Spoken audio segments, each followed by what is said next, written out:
ان کے ریکارڈنگ کے حوالے سے کچھ پرابلم آئی تھی، نہیں ہوئی تھی، تو پھر ساتھی ہیں کافی جو باقاعدہ ریگولر سنتے رہتے ہیں درس ہمارے ماشاءاللہ، تو انہی حدیث مبارکہ کی دوبارہ آج مختصر سی وضاحت کر دیتے ہیں تاکہ جو ساتھی نہیں تھے ان تک بھی بات پہنچے اور آگے سوشل میڈیا میں جس طرح چل رہا ہے وہ بھی ہمارا سلسلہ جاری رہے۔ بسم اللہ الرحمن الرحیم، الحمدللہ وحدہ والصلاة والسلام علی من لا نبی بعدہ۔ معزز و مکرم سامعین، کروڑا بار شکر ہے اس پروردگار عالم کا کہ جس نے آج کی صبح ہمیں پھر سے زندگی عطا فرمائی اور ہمیں یہ سعادت اور توفیق دی کہ ہم اپنے پروردگار کے یہاں آ کر سجدہ ریز ہوئے۔ حدیث مبارکہ وعن کعب بن مالک رضی اللہ تعالی عنہ قال قال رسول اللہ صلی اللہ تعالی علیہ وآلہ وسلم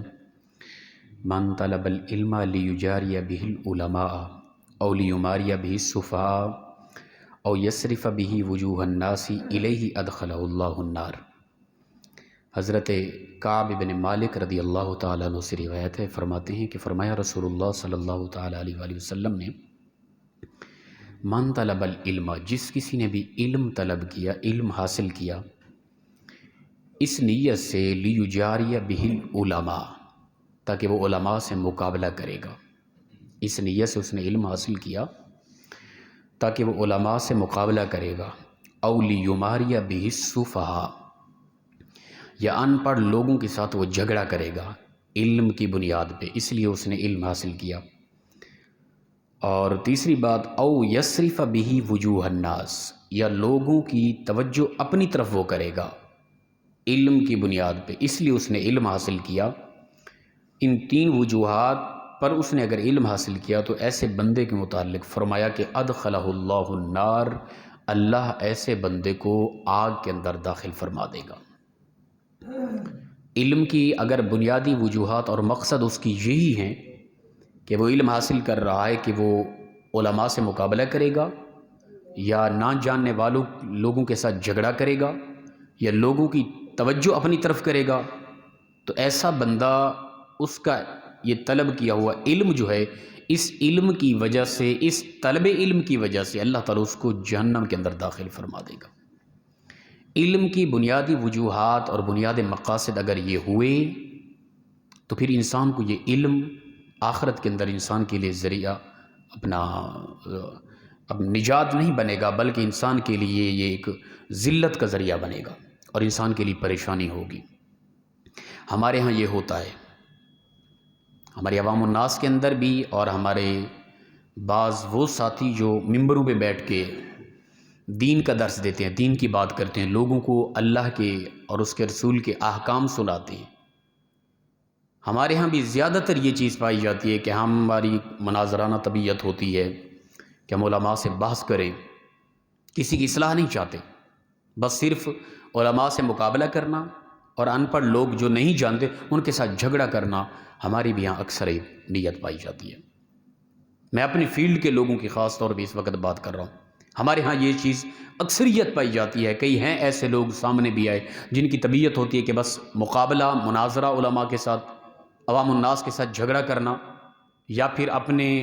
علم کا روب لوگوں کے اندر پیدا کرنا اور لوگ تاکہ متوجہ ہوں کہ ماشاءاللہ کمال علم ہے۔ اس نیت سے اگر کسی نے علم حاصل کیا تو اللہ کے نبی صلی اللہ تعالیٰ علیہ وآلہ وسلم فرماتے ہیں ادخلہ اللہ النار، ایسے انسان کو رب تعالیٰ آگ کے اندر داخل فرما دے گا۔ علم حاصل کرو قرآن اور حدیث کا اپنی زندگی میں حسن پیدا کرنے کے لیے، علم حاصل کرو قرآن اور حدیث کا دوسروں کی رہنمائی کے لیے، دوسروں کو راہ راست پہ لگانے کے لیے، اپنے اندر نور ایمان بڑھانے کے لیے علم کو حاصل کیا جائے۔ اگر یہ مقصد ہوا تو ہماری زندگیوں میں بھی اللہ تعالیٰ ایمانی نور بھر دے گا اور لوگوں کی ہدایت کا سبب بھی ہم بنیں گے، اور یہی علم آخرت میں ہمارے لیے ذریعہ نجات بنے گا۔ اور اس پرفتن دور کے اندر تو خاص طور پہ یہی نیت ہوتی ہے نا ہماری، زیادہ تر علماء کی بات نہیں کر رہا، اپنے جیسے طلباء کی بات کر رہا ہوں۔ اکثریت ممبروں پر بیٹھنے والے، ان کی یہی سوچ فکر ہوتی ہے کہ زیادہ مطالعہ ہو، زیادہ احادیث مبارکہ یاد ہوں اور قرآن کے حوالے سے تحقیق ہو تاکہ علماء سے مناظرے، بحث مباحث اور مقابلہ کیا جا سکے۔ یا ان پڑھ لوگ جو نہیں جانتے ان کے ساتھ جھگڑا کیا جا سکے، یا اپنے علم کی بنیاد پر لوگوں کی توجہ اپنی طرف کی جا سکے۔ تو ایسے علم حاصل کیے ہوئے کے متعلق اللہ فرماتا ہے، اللہ کے نبی فرماتے ہیں صلی اللہ تعالیٰ علیہ وآلہ وسلم، ادخلہ اللہ النار۔ اور پھر ہمارے ہاں معاشرے میں عوام الناس کے اندر بھی یہ چیز پائی جاتی ہے۔ کئی ساتھی ایسے سامنے آئے،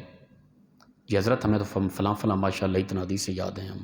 فلاں جانتے ہیں، ٹھیک ہے آپ کی یہ فیلڈ ہے آپ جانتے ہیں، لیکن ہم بھی آپ سے کم علم نہیں رکھتے۔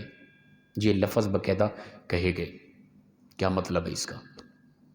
جب بھی کوئی حدیث مبارکہ یاد کریں، جب بھی قرآن کی کوئی آیت یاد کریں، اس کے مفہوم، اس کا ترجمہ، اس کی وضاحت کو سمجھیں محض اس لیے کہ اپنی زندگی کو خوبصورت کروں گا، یا اس نیت سے کہ اپنی نسلوں کو اس کی حقیقت پہنچاؤں گا اور اپنی نسلوں کو یہ اصول بتاؤں گا، ان کی زندگی میں ایمانی نور پیدا ہوگا۔ علم حاصل کریں اپنی زندگی کی خوبصورتی کے لیے، اپنی زندگی کو بہتر کرنے کے لیے، نہ کہ اس کے برعکس ہماری اور کوئی نیت ہو، چاہے وہ منبر پر بیٹھ کر بولنے والا ہے، چاہے وہ عوامی کوئی عام سادہ آدمی ہے۔ علم اس نیت سے ہم حاصل کریں تاکہ ہماری زندگی میں ایمانی نور پیدا ہو، ہمیں اسلام کے مطابق جینے کا طریقہ اور سلیقہ آئے۔ یاد رکھیں، اس کی بقیہ وضاحت مکمل ہو گئی ہے، اور اس کے علاوہ تحریراً بھی ہم انشاءاللہ تعالی اس کی بہتر انداز میں اور وضاحت فرما دیں گے۔ اسی طرح حدیث مبارکہ ہے، رسول اللہ صلی اللہ تعالیٰ علیہ وآلہ وسلم نے فرمایا، ان عائشہ رضی اللہ تعالیٰ عنہ قالت قال رسول اللہ صلی اللہ تعالیٰ علیہ وآلہ وسلم من احدث فی امرنا ھذا ما لیس منہ فہو رد، متفق علیہ، بخاری مسلم کی روایت ہے۔ حضرت ام المؤمنین ام عائشہ صدیقہ رضی اللہ تعالیٰ عنہا سے روایت ہے، فرماتی ہیں کہ فرمایا رسول اللہ صلی اللہ تعالیٰ علیہ وآلہ وسلم نے، من احدث فی امرنا ھذا، جس کسی نے بھی کوئی نیا حکم جاری کیا اسلام کے اندر، ٹھیک ہے نا، اسلام میں وہ نہ تھا، اسلام کے احکام سے، اسلام کے مزاج سے وہ ٹکراتا تھا، ٹھیک ہے نا، مفہوم حدیث، اور ایسا نیا حکم جاری کیا، امرنا،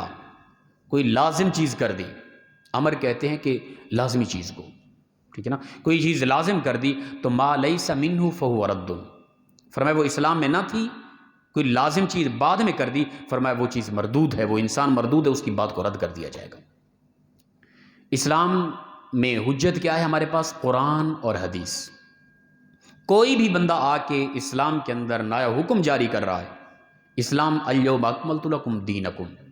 واتممت علیکم نعمتی وردیت لکم الاسلام دینا، 1450 سال پہلے اسلام کی تکمیل ہو چکی ہے، اور اسلام اپنے مکمل احکام بیان ہمیں کر چکا ہے۔ ہمیں کسی چیز کی بھی ضرورت ہے تو ہم قرآن اور حدیث کی طرف متوجہ ہوں گے، اور ہم اپنا ان اصولوں کی طرف دیکھیں جو فقہا نے بیان فرمائے۔ 4 بنیادی اصول ہیں، ٹھیک ہے نا، اسلام میں کوئی بھی مسئلہ ہم نے اخذ کرنا ہے استدلال کے حوالے سے تو بنیادی 4 اصول ہیں۔ سب سے پہلے ہم نے قرآن پاک کی طرف متوجہ ہونا ہے، جو بھی مسئلہ سامنے آ رہا ہے اس کی تحقیق ہم نے اللہ کے کلام قرآن پاک سے کرنی ہے، ٹھیک ہے نا، حدیث پاک سے بھی پہلے ہر حوالے سے ہم نے قرآن کی طرف متوجہ ہونا ہے۔ اگر قرآن پاک اس کی اس انداز میں وضاحت نہیں کر رہا تو پھر اس قرآن کی وضاحت اللہ کے نبی صلی اللہ علیہ وسلم کا فرمان کر رہا ہے، پھر ہم حدیث پاک کی طرف متوجہ ہوں گے۔ سب سے پہلے کلام اللہ، کتاب اللہ، اللہ کی کتاب قرآن پاک، اس کے بعد سنت رسول اللہ صلی اللہ علیہ وسلم کی احادیث مبارکہ، یہ مین بنیادی پہلی 2 چیزیں ہیں۔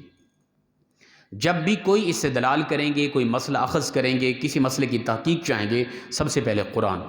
دوسری چیز حدیث، ٹھیک ہے نا، تیسرا ہے اجماع امت۔ قرآن پاک کے اندر بھی اس مسئلے کی وضاحت نہ آئی، حدیث پاک کے اندر بھی اس مسئلے کی وضاحت نہ آئی، پھر ہم دیکھیں گے امت کے علماء جو ہیں، پوری امت، اس کا اس مسئلے پر کیا اجماع ہے، علماء نے کیا فرمایا ہے، پھر وہ شرعی حجت ہوگی ہمارے لیے۔ اور چوتھا ہے قیاس، قیاس کریں گے کہ یہ مسئلہ آ رہا ہے، قرآن کے اندر وضاحت نہیں، حدیث میں وضاحت نہیں، اجماع نہیں ہے، پھر قیاس علماء نے کس طرح کیا ہے، قرآن پاک یا حدیث مبارکہ میں کوئی مسئلہ آ رہا ہے اسی کے مترادف اور وہ اس کے ساتھ ملتا جلتا ہے، پھر ہم قیاس کریں گے یہ بھی مسئلہ اسی طرح کا ہے۔ تو یہ 4 چیزیں ہیں بنیادی، کتاب اللہ، سنت رسول صلی اللہ علیہ وسلم، اجماع اور قیاس۔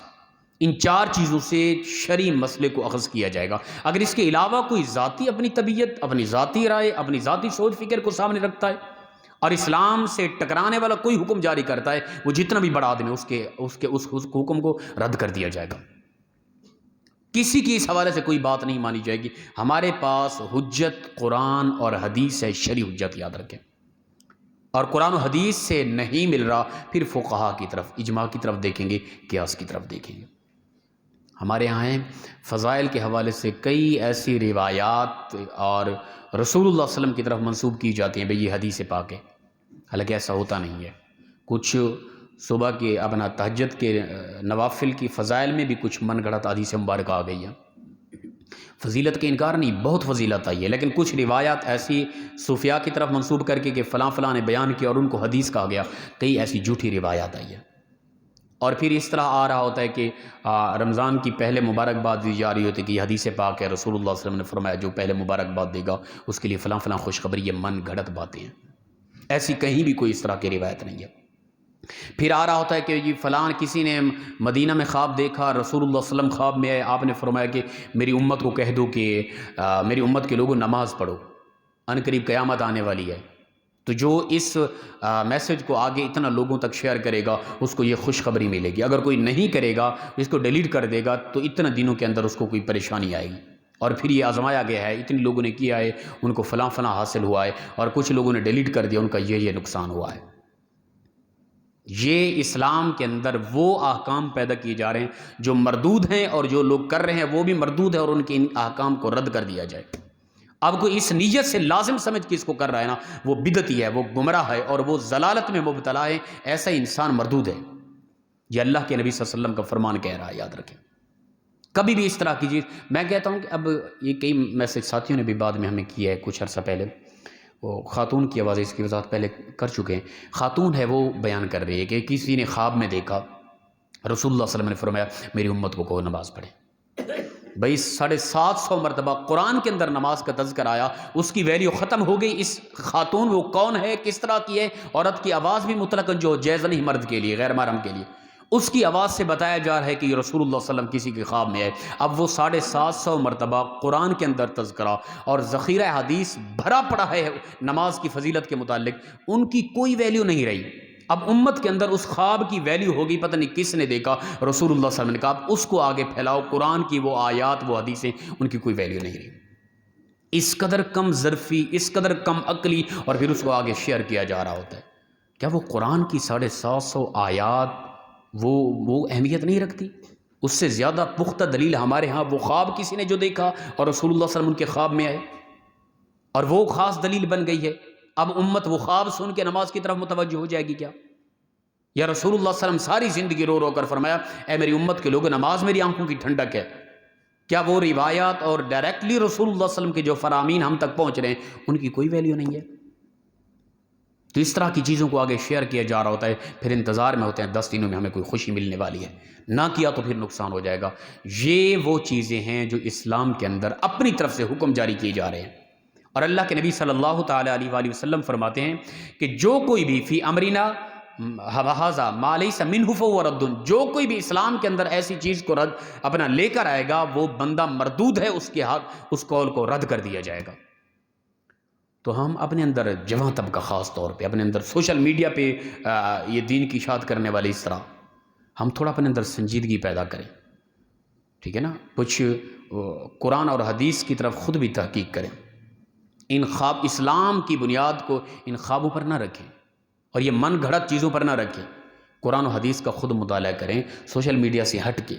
اور سوشل میڈیا کے فیس بک واٹس ایپ پہ آنے والی ان روایات پر کوئی اعتماد نہ کریں۔ یا ہر بندہ اپنی طرف سے جو من میں آتا ہے، جو دل میں سوچ میں آتا ہے، وہ لکھ کر آگے شیئر کر دیتے ہیں۔ ان میں احتیاط کریں ہم لوگ۔ کبھی ذاتی طور پہ قرآن پاک کی کچھ تفاسیر اٹھا لیں، آسان ترین اپنا تفاسیریں لکھی ہوئی ہیں، ٹھیک ہے نا، اٹھائیں، آپ کو بالکل واضح کہ ایک آیت کو دیکھ کے اس کا ترجمہ، آگے اس کی تفسیر مکمل طور پہ آپ کو پوری وضاحت آپ کے علم میں آ جائے گی۔ اس قدر علماء کام کر چکے ہیں۔ کوئی بھی حدیث مبارکہ کی کتاب اٹھائیں، اس کی شروحات موجود ہیں۔ آپ ایک حدیث پاک کو پڑھیں، اس کا ترجمہ یاد کریں، آگے اس حدیث کی پوری وضاحت علماء نے کر دی ہے۔ جتنا بھی ذخیرہ حدیث ہے علماء اس قدر کام کر چکی ہیں۔ کیا ضرورت ہے پھر ہم سوشل میڈیا پہ من گھڑت قسم کے اسلامی پر احکام جو جاری کیے جا رہے ہیں، جن کو رسول اللہ صلی اللہ علیہ وسلم نے 1400 سال پہلے رد کر دیا تھا اور ان لوگوں کو مردود کہا تھا،